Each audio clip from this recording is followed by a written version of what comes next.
Bismillahirrahmanirrahim. I'm tired inside and you're watching SDTV.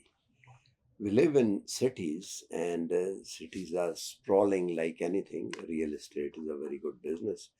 And especially if you are accustomed to live in a city which is horizontal sprawl, obviously you like it. And when you go to a city which is cosmopolitan like Karachi in Pakistan, you see the difference. But I was talking to climate and this transport expert this morning. He just brought in a very interesting phenomenon. He said that the city planning is not any different than planning your transport system. And that was planned by one automobile car making industry, which was Ford. And they wanted to that every citizen should own a car. So Islamabad and Lahore, these cities are planned not for the public transport, but for car individual. So we go out and we see in SUVs, one or two people just move around.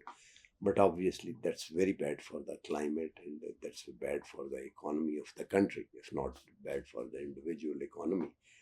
I just asked him that this means, are you suggesting that we have to de-Americanize this town planning in Pakistan? And he had a very interesting answer. We invited him. We have today with us Mr. Yasir Darya, and he's the person who is planning big cities and transport and climate and trying to find out a better grid that represent all these interests which are there and the climate which was abused by successive generations throughout this last century. Yes, a very warm welcome. Thank you. Please say something on that and then we'll go further. I'm the director of the Climate Action Center in Karachi. We established this to sort of take on the climate challenge that Karachi faces. As a city of 30 million people, some estimates go up to 35. So if it's 35, we are number 2 in the world. If it's 30 million, then we are number 3 in the world by population. So one would expect, robust infrastructure systems, public trains, good public transport systems. But unfortunately, that is not the case. And so when we talk about increasing climate resilience, so when our normal running is below par, it's below standards, then how can we expect resilience, which means something extra, which the climate challenge, tests? And so we are in this situation right now. So, what is the remedy? Because what you are suggesting is to remodel the whole of the city, the infrastructures and the highways and the byways and sprawling green, lush lawn across it. Right. So recently, I think in the past decade, we've seen in our cities, in Lahore and in Karachi, these corridors where you don't have to stop. So the car is privileged. I don't have any hesitation in saying, okay, if you own a car, you're top of the heap. You are earning better than most other people in your country.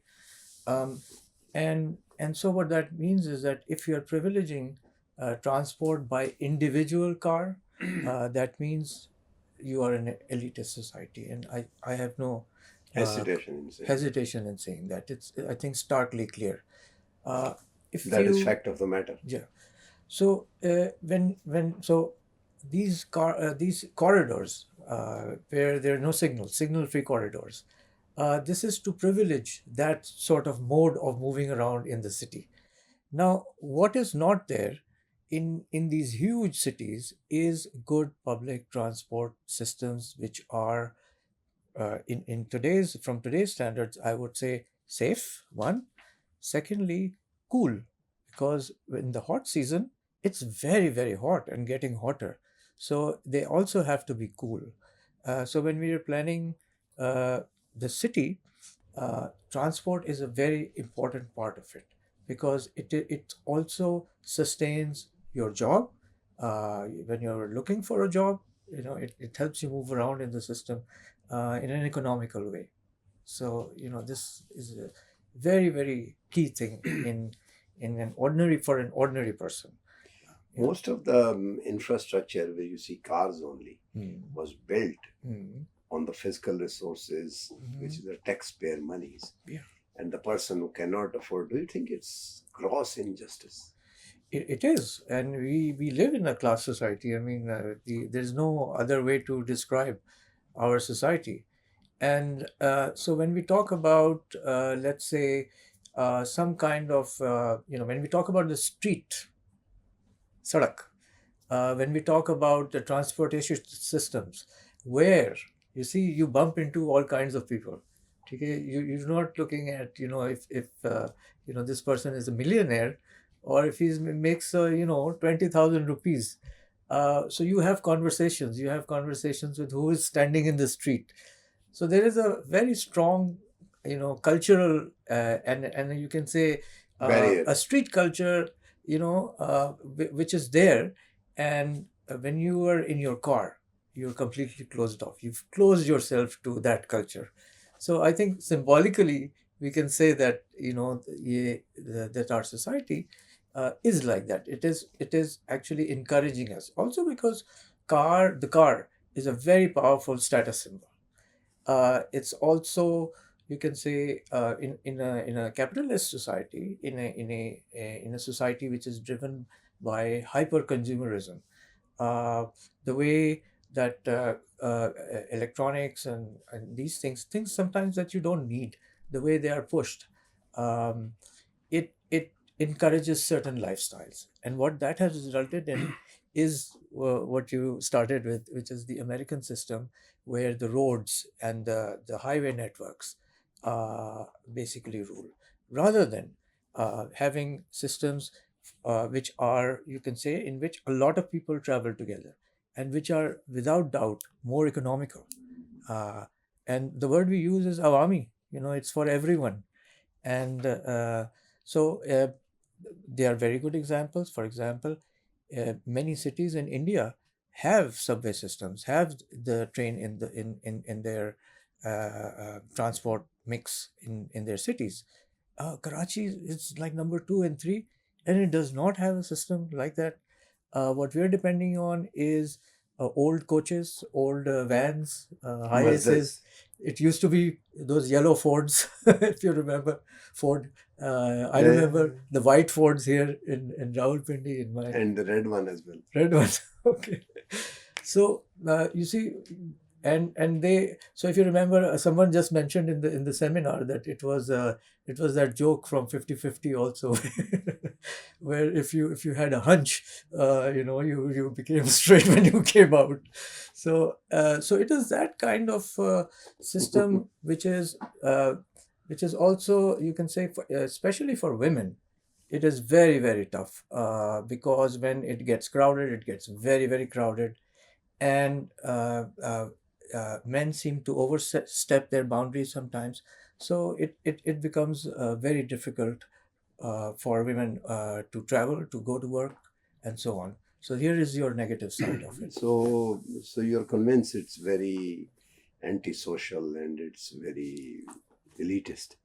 This architecture of this country was made by Doxiadis, Mm. and initially that was prepared by another architecture design firm. Its name was Le Corbusier, Mhm. and that has the courtyard compound in Mhm. city, and it was planned in a very, and but somehow they did not accept the design, and he went across the border, and they gave the design, they accepted, and the Chandigarh city was Mhm. prepared, they accepted. Mhm. But anyway, now it has been. So what should we do now? Because the huge investment on roads and infrastructure, and it has gone into it, billions of dollars, I would say. We're at a very interesting crossroads, where if you look at our transport mediums, our lifestyles, we live in a time when we have these magic instruments where there's no wire and we can talk to each other anywhere in the world. The mobile phone. It's also a calculator. It's also your music machine. It's also your radio. Okay, so it has fundamentally changed how we think, what knowledge is available to us, what business opportunities are available to us, what trade opportunities it opens up. Similarly, the road has played this role. If your village has the road, you can take your supplies to the city. So this is a very, very interesting economic, you can say, basic thing. So when we think about the transport system in the city, it has a similar function. And what the fundamental change that is happening now is that the fossil economies are going down and the green economies are coming up. So in transport, we are looking at EVs, basically replacing all ICE engines, which is your internal combustion engines, which run on fossil fuels. And that is here in Pakistan as well. So if suppose so we have this chance of making this switch quickly, and if we take the right steps, we will, instead of going down with the fossil fuels and also damaging our health, damaging the health of the planet also. And when I say damaging the our health, I mean by that specifically that in cities, the number of cars that contribute poisonous gases, such as sulfur dioxide, nitrogen dioxide, these are simply poison. And when there Coal, isn't, coal brings mercury as well. yes, um, and so there are so in Karachi there are 14 fossil fuel plants, and they are close to residential areas, and some from Port Qasim even receive black soot which just falls on their houses like rain. And so these sort of you can say environmental and social concerns are not built into our cities. Last question. Yeah. Very practical on Yeah. the ground. A very rich person who is entrenched, has a vested interest in the status quo, would always to resist the change. Yeah. And that we call it as an elite capture. Yeah. And just to get rid of him, Yeah. you need creative disruption or creative destruction. Yeah. Can we make it gradual, that disruption or destruction, in a way that brings that is acceptable to him Yeah. also? It's interesting that you asked this question because the Climate Action Center is doing exactly that. How is it doing it? We are sometimes very critical of the government, so much so that It is hand holding, what I'm suggesting. yes. So in fact, the way to work with the government is to hold their hand and force it to different places. And this is what we have to do. So by being critical, we are sometimes uh, the office holders do not want to meet us for that reason. But at the same time, the government is so huge. Even if you take the provincial government of Sindh, there are so many departments and hundreds of thousands of people working there. What are they doing? This is the big question. And so we try to find the good officers. We hold their hands, and I cannot tell you that the same story repeats. They are equally glad that someone from outside is coming to ask how they perform their jobs, whether it is drainage, whether it is sewerage, whether it is solid waste. Just the fact that somebody is coming to ask, and through discussion, trying to improve these city services, um, is a very, very huge step. And what I found is that these good officers are extremely willing to work with us. So we've become like an independent body, which has the opportunity to bring different entities together on the same table. For example, to work on drainage, which is, it's like rivers and streams work running across the city, and this is nobody's tried this. Similarly, um, there are slums in Karachi. So there are informal settlements and there are formal areas. So formal and planned areas have good systems, But the low income areas, they actually are unable to pay the high energy prices. So they're not unable to pay their bills, and so they get those areas are targeted for high load shedding. Officially, it can't be over 12 hours, but actually it's up to 16 hours. And what we see is deaths coming out of those areas when it gets 40 plus temperature. We get bodies at, let's say, the ED centers in Karachi. And what this tells you is that the energy regime, the load shedding regime, is extremely unequal. It is treating the poor very differently from someone who can Very afford it. harshly, I would say. Very harshly. Yeah. Thank you very much for giving us so much time. The bottom line is that transition is here. Nobody can stop it.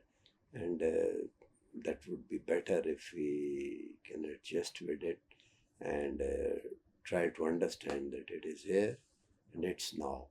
And the climate change is a real thing, and we have to somehow embrace it. With this, we come to end of the program. Bye for now.